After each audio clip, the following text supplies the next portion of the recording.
Шинэ оны босгон дээр шавнырынхаа тайлбар тоглолтыг хийгээд манай дуу зөвлөгөөнийхээ яг нэг цагт бид нар тоглолтоо хийгээд жаргалтай шинжил хөтөлбөрөө хийгээд байж исэн. Манай хүмүүсээ бас өөрөө тэгээд би байгаа. Тэгээд би нөгөө хоёр шавьтай гоё азтан бэлэг өгье гэж бодлоо. Тэгээд манай шавнар дандаа ном унших дуртай.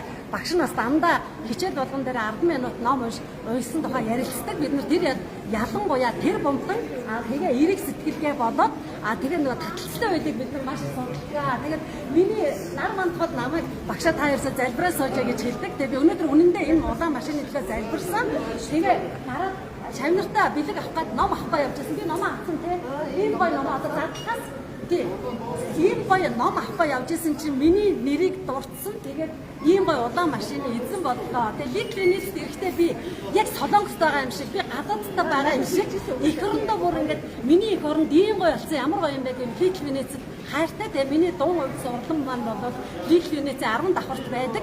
Багш нь бол солгой хоолойтой хүмүүсийг дуулж чаддаг хүмүүсийг дэлхийн дуучин болгохоор явдаг ийм багш байгаамаа. Тэгээд төвлөө өмсч амжаагүй даашинжаа өмсч амжаагүй шавнартаа ном авах гэж явж байгаа ийм гоё улаан түлхүүрийн эзэн бол улаан машины ингээд эзэн болчлоо.